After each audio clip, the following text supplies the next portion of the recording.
Ramadan tiba, Ramadan tiba, Ramadan tiba. Marhaban ya Ramadan, marhaban ya Ramadan, marhaban ya Ramadan, marhaban ya Ramadan. Ramadan tiba. Assalamualaikum warahmatullahi wabarakatuh. Bismillah, alhamdulillah, la hawla wa la quwata illa billah.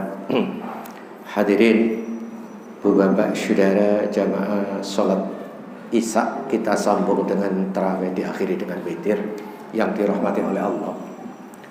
Hadirin, Allah dalam menciptakan tiga makhluk yang satu oleh Allah dijadikan panitia, dua makhluk dijadikan objek. Makhluk pertama yakni malaikat. Malaikat itu pasti baik. Malaikat pasti baik. Sementara jin dan manusia makhluk serba mungkin.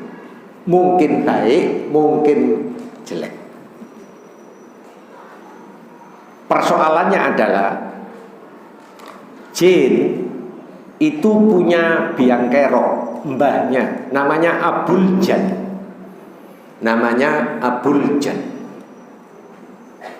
Punya anak turun. Abul Jan ini gelarnya menjadi iblis karena tidak patuh ketika diperintah oleh Allah. Punya anak turun bernama Setan.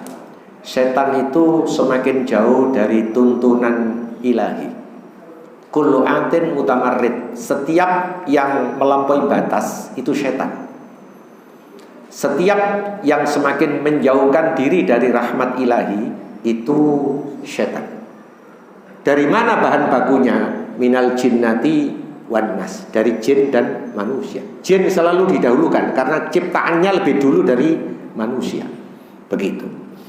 Hadirin, ayat yang kita bahas ini adalah di rumah kita ini ada setan. Iya, subhanallah. Al-Quran memberikan istilah musuhmu begitu. Direkam oleh Al-Quran surat 64. A'udzubillahi minasyaitonirrajim.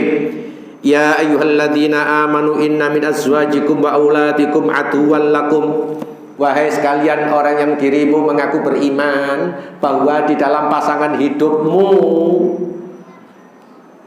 kalau terjemah dari Depak yaitu istrimu. Saya lebih condong menerjemahkan pasangan hidupmu. Kalau istri berarti suami, kalau suami berarti istri.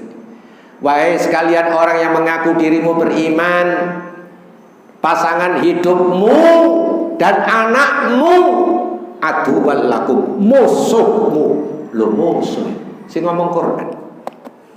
Musuh berarti istrimu itu musuh. Nah ini istri, suamimu itu musuh, dan anakmu aduwwan lakum, musuhmu. Loh kok musuhnya apa sih? Iya. Kenapa kok musuh? Jawab pertama, karena tidak sejalan, tidak sevisi dan misi dalam hal agama, tidak sama. Begitu. Sing situ ngejak ngalor, situ ngejak ngidul dalam hal urusan agama. Subhanallah. Ya. Itu musuh. Bagaimana nanti penyelesaiannya? Di sini diselesaikan. Tapi kita lihat musuh dulu. Musuh ada dua. Ada musuh majazi, musuh dibutuhkan. Ada musuh hakiki, musuh beneran. Iya. Panti asuhan yang di sini ini mau lomba urusan pingpong, mau menuju final. Datak musuh ini gak teko. Musuh itu dibutuhkan untuk mencapai kejuaraan. Itu musuh majazi. Tapi istri dan anak atau suami dan anak ini musuh hakiki karena tidak sejalan dengan urusan agama. Contoh yang paling gampang. Istri ngomong, "Ya, sampai nek tahun niki poso-poso, tapi aku gak siap." Loh, gak siap. Kok iso gak siap iku lah, kok gak siap iki. Jelas ya? Begitu. Itu antara lain. Itu kebetulan istri punya potensi jadi musuh. Begitu. Lah kalau suami punya potensi jadi musuh, istri ngomong, ya aku ana WA, ibu loro, ibu sakit. Berarti dengan suami mertua, ibu sakit. Suami punya potensi jadi musuh. Jawab suami begini, Dek, loroi durung nemen ae. Dadi loroi durung nemen. Oleh sak minggu ana WA maneh, loroi nemen. Suami jawab, Dek, durung nazak. Nah, durung nazak. Bar wis nazak temenan isak mati. Mas, mati, wis mati temenan. Durung 7 dinane. Lah. Kau ono enteke. Iya. Saat itu suami jadi musuh, begitu. Anak juga demikian. Nanti contohnya anak di belakang. Sing penting penyelesaian. Fahdharuhum, kata Quran. Hati-hati karena itu musuh dalam satu atap. Hati-hati. Kalau kamu kerasi, minggat teko omah. Tapi ini dijarno ae gak dituturi. Dodro. Apa dodro ya apa dodro? Tambah dadi. Dikai kembang, disumet pisan kok jaran kepang tambah dadi. Allahu Akbar. Subhanallah. Ya Allah. Fakhdaruhu, hati-hati. Hati-hati cara memperlakukannya. Begitu. Hati-hati. Fakhdaruhu, hati-hati. Wa in ta'fu, jika Anda memaafkan, kalau Anda memaafkan sebelum dia minta maaf, walaupun salah. Tapi kita memaafkan atau istri memaafkan, subhanallah, ini jalan yang terbaik dalam rangka harmonis keluarga. Wa in ta'fu, jika Anda memaafkan, ini syarat oleh Al-Quran. Wa tasfahu, dan Anda memberikan sederet hadiah atau membelanjani, memberikan sesuatu kebutuhannya dia. Wis di sepuro adik ngekei sesuatu hadiah, oh nemen senenge. Itu pun sekali waktu Anda masih mendongkol, Quran menutup wa taghfiru, ampunilah, ampuni. Mohon maaf ya ibu, bapak, saudara, hidup jangan mempertahankan ego. Hidup jangan nyimpen dendam. Sebab sing soro sampean dhewe, sing kenek loro sampean dhewe, itu namanya penyakit psikosomatik. Sampean cek do laborat gak ketemu.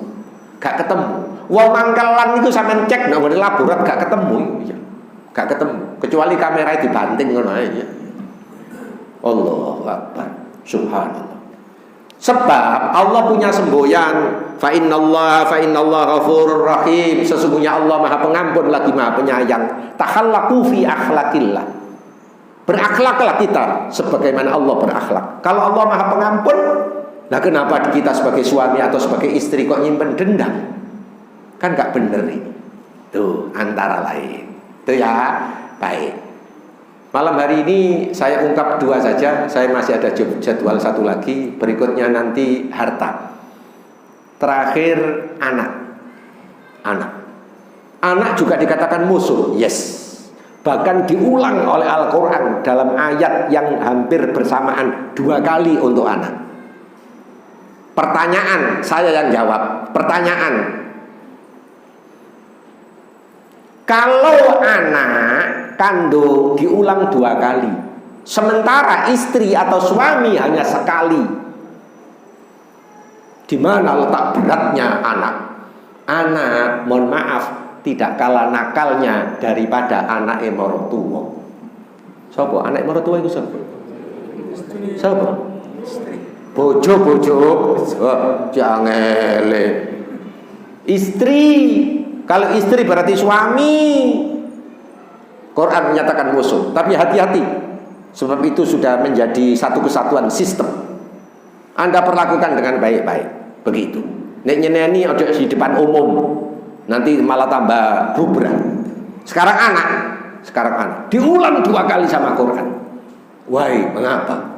Karena anak tidak kalah beringasnya dengan anak yang maratuwa. Subhanallah. Ya.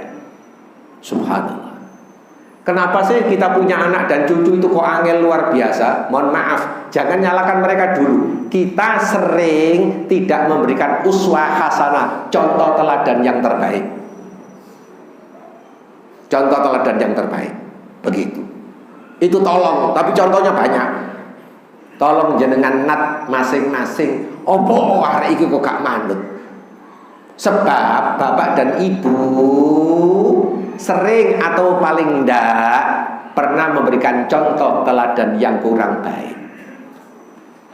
Saya punya contoh, syaratnya Anda tidak boleh tanya siapakah gerangan. Malam-malam jam 11:30 ada seorang ditelepon oleh polsek. Bapak bernama ini, ya. Bapak punya anak bernama ini, ya. Tolong sekarang bapak segera ke TKP, sebab anak bapak sedang teler kena sabu-sabu. Begitu. Bapak ini terhormat, amat sangat terhormat. Anak bapak sekarang di pojok menara masjid, sekarang sedang teler kena sabu-sabu. Kalau toh pun anaknya masuk di sel polsek, bapaknya pulang. Tapi siapa anak itu? Siapa bapaknya? Kan berarti bapaknya ikut kecangking, walaupun bapaknya tidak masuk polsek. Setelah diteliti, hadirin ibu bapak saudara, setelah diteliti anak ini tidak punya ibu. Loh kok iso lahir?